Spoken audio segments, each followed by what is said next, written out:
piliin ng Diyos ang bansang Israel, sila ang pinakamaliit na bansa. Hindi naman kung mamili ang Diyos yung pinakamaganda, pinakamalaki, hindi ganon. Ang sabi po dun sa Deuteronomio 7:6, sapagkat ikaw ay isang banal na bayan sa Panginoon mong Diyos. Pinili ka ng Panginoon mong Diyos upang maging bayan sa kanyang sariling pag-aari, ng higit na higit sa lahat ng mga bayan na nasa ibabaw ng balat ng lupa. hindi kayo inibig ng Panginoon, ni pinili kayo ng dahil sa kayo'y marami sa bilang, kaysa alinmang bayan, sapagkat kayo ang pinakamaliit sa lahat ng mga bayan. Nung piliin pala ng Diyos ang Israel, pinakamaliit pa siya sa lahat ng bayan eh.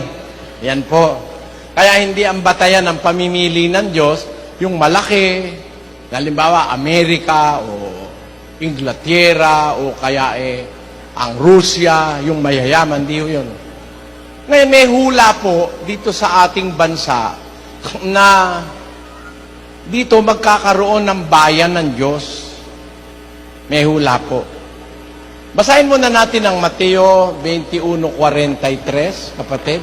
Kaya nga, sinasabi ko sa inyo, aalisin sa inyo ang kaharian ng Diyos at ibibigay sa isang bansang nagkakabunga. Sabi po ni Kristo sa mga Kristiyano dun sa Israel nung una, sa mga Hudyo. Alam nyo kasi, yung Hudyo po ang pinili ng Diyos ang mga Israelita. Pero nung bago siya pumanik sa langit, sinabi ni Kristo sa mga Hudyo, aalisin sa inyo ang kaharian ng Diyos. Mawawala pala sa Israel ibibigay sa isang bansa na nagkakabunga. Yun po sabi ni Kristo sa mga Israelita nung araw, sa mga Hudyo. Aalisin ng Diyos sa kanila yung kaharian ng Diyos, ibibigay sa isang bansang nagkakabunga. Ngayon, ang isa pong bansa na po pwedeng tubuan o puntahan ng kaharian ng Diyos, ang isang bansa, yung sinasabi po sa Zacarias 8:7. Ganito ang sabi ng Panginoon ng mga hukbo, narito, aking ililigtas ang aking bayan sa lupaing silanganan at sa lupaing kalunuran. Ang posibilidad po, magliligtas ang Diyos sa lupaing silanganan at ganun din naman sa lupaing kalunuran. Pero nauuna yung silanganan Ililigtas ko ang aking bayan sa lupaing silanganan. Puntahan po natin yung silanganan, yung east. Alin sa mga bansa sa east o sa silanganan ang pwedeng doon tumubo ang katwiran ng Diyos? Pakinggan nyo sa Isaias 24. Ganito po ang sinasabi sa 15. Kaya't luwalhatiin ninyo ang Panginoon sa silanganan.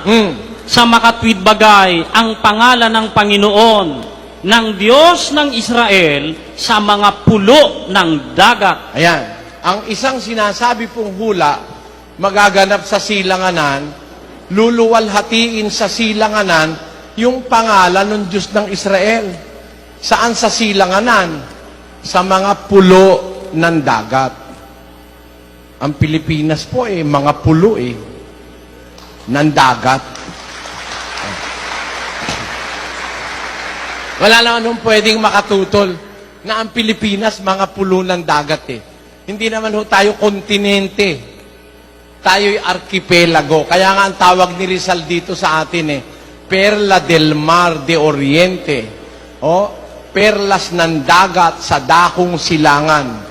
Yun ay katuparan ng hula sa Isaias 24:15. May lilitaw na pagluwalhati o paglilingkod sa Diyos sa silanganan. At yan po, naniniwala kami, hindi naman para itaas ang amin sarili, kundi para magsabi ng totoo na dito sa Pilipinas, sa mga pulo ng dagat, sa silanganan, isa ang posibilidad sa Pilipinas magkakaroon ng totoong paglilingkod at pagluwalhati sa Diyos. Kaya sabi ng Diyos, ililigtas ko ang aking bayan sa lupaing silanganan.